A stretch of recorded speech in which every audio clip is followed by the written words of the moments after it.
आज हम भगवत गीता के 12वें अध्याय के 15वें श्लोक से सीखेंगे self management life management lesson. तो सबसे पहले इस श्लोक को गायन के द्वारा सुनते हैं। यस्मान्नो द्विजते लोको लोकान्नो द्विजते च यः हर्षामर्ष भयोद्वेगैर् मुक्तो यः स च मे प्रियः। अब इस श्लोक के एक एक अर्थ को समझते हैं। यस्मात् जिसके द्वारा, न नहीं, उद्विजते उत्तेजित होना, लोकः लोग, लोकात् लोगों से, उद्विजते उत्तेजित होना, च भी, यह जो, हर्ष प्रसन्न, भयः भय, उद्वेगैः चिंता से, मुक्तः मुक्त, यह जो, सह वह, च और, में मेरा, प्रियः प्रिय। इस पूरे श्लोक के अर्थ को समझते हैं। जिससे कोई जीव उद्वेग को प्राप्त नहीं होता और जो स्वयं भी दूसरे से उद्विग्न नहीं होता एवं हर्ष, संताप, भय और समस्त नेगेटिव इमोशन से, विक्षोभों से मुक्त होता है, वह भक्त मेरा प्रिय होता है। अब इस श्लोक को थोड़ा विस्तार से समझते हैं। तो श्री कृष्ण कहते हैं कि जो दूसरे को परेशान नहीं करता और जो दूसरे से परेशान नहीं होता और सारे नेगेटिव इमोशन से जो फ्री होता है ना, वो मेरा प्रिय होता है। अब सोचो, इसमें एक चीज़ है सेल्फ कंट्रोल। आप क्यों दूसरों को परेशान करते हो? क्योंकि आपके अंदर हो सकता है वो सेल्फ कंट्रोल, जो अपने आप को कंट्रोल करने की जो ताकत है, वो आपने अपने भीतर विकास नहीं किया, इसलिए आप दूसरों को परेशान करते हो। तो दूसरों को परेशान ना करो, इसके लिए क्या करना होगा? सेल्फ कंट्रोल को डेवलप करना होगा। दूसरा, दूसरे आपको परेशान करते हैं तो आप परेशान हो जाते हो। तो दूसरे अगर आपको कुछ भी उल्टा सीधा बोल देते हैं, आप बोलते हो मैं कैसे सह सकता हूँ। तो इसमें क्या होता है, आपका जो ईगो है वो बहुत फ्रेजाइल है, बहुत नाजुक है। आपका जो अहंकार है वो भीतर बहुत नाजुक है। थोड़ा सा भी किसी ने थोड़ा सा पत्थर मारा, कुछ भी थोड़ा बहुत गलत बोला, आप विचलित हो जाते हो, आप परेशान हो जाते हो। तो इसमें क्या करना है, आपको अपने माइंड को बहुत स्ट्रांग रखना है और अपने कम्युनिकेशन को, यानी कि अपने बातचीत को भी बहुत स्ट्रांग रखना है, क्योंकि आपको उसको मैनेज करना है, वो आपको परेशान ना करे। तो यहाँ पे इस बात को अगर हम अपने जीवन में प्रैक्टिस करेंगे तो हमें 3 चीज़ डेवलप करनी है। एक है सेल्फ कंट्रोल और अपने माइंड को स्ट्रांग करना, और थर्ड है कम्युनिकेशन स्किल्स।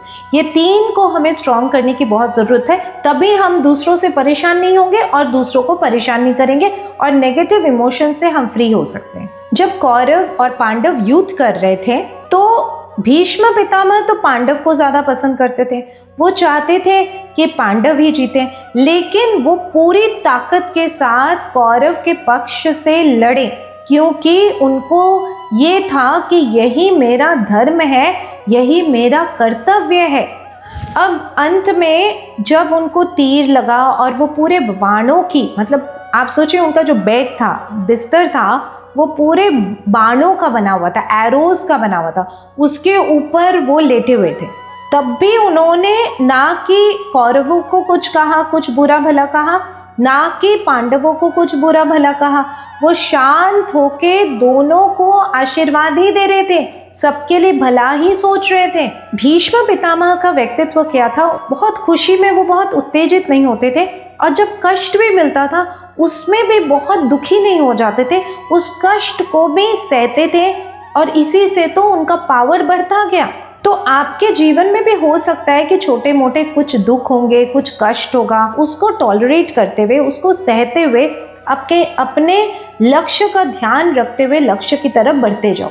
इससे आपका जो इंटरनल पावर है, अंदर की जो शक्ति है, एक स्पिरिचुअल पावर है, वो आपका बढ़ना शुरू हो जाएगा। कुछ बच्चे बड़े खुश रहते हैं कि मेरे तो बहुत अच्छे मार्क्स रहेंगे, जबकि कुछ बहुत घबराए हुए होते हैं। जो मेहनत करते हैं और अपने माइंड को कंट्रोल में रख सकते हैं, तो वो शांत होकर परिणाम का इंतज़ार करते हैं, और जो भी परिणाम आए उससे वो सीख लेते हैं और आगे की तैयारी में जुट जाते हैं। और ऐसे बच्चे मानसिक रूप से बहुत मजबूत होते हैं। तो ये हमें प्रैक्टिस करना है, हर वक्त मेहनत करना, अपने लक्ष्य की तरफ ध्यान देना, अपने मन को शांत रखना, किसी को परेशान ना करना ताकि दूसरे की जो बद्दुआ है वो हमारी झोली में ना आ जाए, दूसरे से परेशान ना होना, इसलिए अपने रास्ते को ऐसा बनाना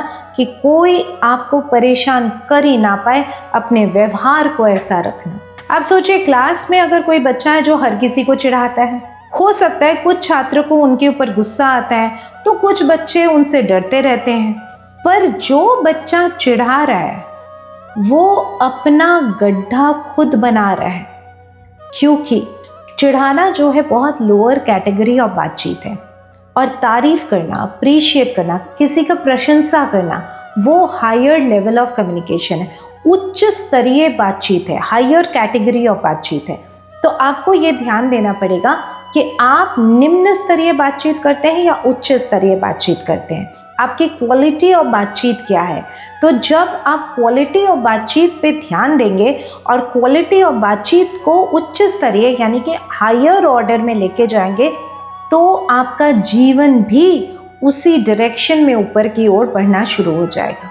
तो आज के अभ्यास कार्य में आपको इस हफ्ते अपने चिंता को, गुस्से को और डर को ऑब्जर्व करना है कि कौन सा सिचुएशन आया जिसमें आपको डर हुआ, कौन सा एक सिचुएशन आया जिसमें आपको गुस्सा आया, कौन सा एक सिचुएशन आया जिसमें आपको कोई चिंता हुई।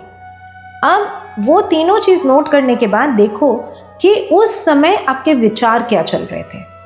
कि हो सकता है जिस चीज़ से आप डरो, अच्छा मम्मी मुझे बहुत गुस्सा करेगी, तो अगर आप ये सोचते हो कि मम्मी मुझे बहुत गुस्सा करेगी, ये सेंटेंस से आपको डर लग रहा है, तो इसको बदल के ऐसा क्या बनाओगे जिससे कि आपका मन शांत हो जाए। जैसे आप ये सोच सकते हो कि ठीक है मम्मी हो सकता है गुस्सा करे, लेकिन मैं इस सिचुएशन से कोई ना कोई चीज़ सीख के जाऊँगा, ये जो सिचुएशन आया ये आगे रिपीट ना हो। तो ये पूरा वायर कनेक्ट है, आपके फीलिंग्स, आपकी सोच। तो जैसे ही आपने भावना को पकड़ा कि मुझे तो अच्छा नहीं लग रहा है, पकड़ो विचार को बदलो, तुरंत ही भावना बदल जाएगा। तो शांत भावना के लिए आपको विचार के ऊपर फोकस करने की ज़रूरत है, जो किसी और को दिखाई नहीं देगा, आप ही को दिखाई देगा। जिसका जितना पावरफुल विचार होगा वो उतना ही ऊपर तक पहुंचेगा, उसको पूरी दुनिया प्यार करेगी, सम्मान करेगा। जैसे कि हमारे देश में लता मंगेशकर जी, रतन टाटा जी, APJ अब्दुल कलाम जी, जिनको पूरा देश ही नहीं पूरी दुनिया भर से उनको सम्मान मिलता है। उनके पास स्किल ही नहीं था, स्किल के साथ साथ उनके पास मानसिक ताकत था, यानी कि उनके पास विचार की शक्ति थी। तो उस विचार की शक्ति को पहचानो। तो आज भगवत गीता के 12वें अध्याय के 15वें श्लोक से हमने सीखा, जो व्यक्ति किसी को परेशान नहीं करता और किसी से परेशान नहीं होता वो हमेशा उच्च कोटि के विचार वाला होता है और वही सच्चा होता है और कृष्ण का प्रिय होता है। तो मिलते हैं अगले एपिसोड में कोई नए श्लोक और नए लर्निंग के साथ। धन्यवाद।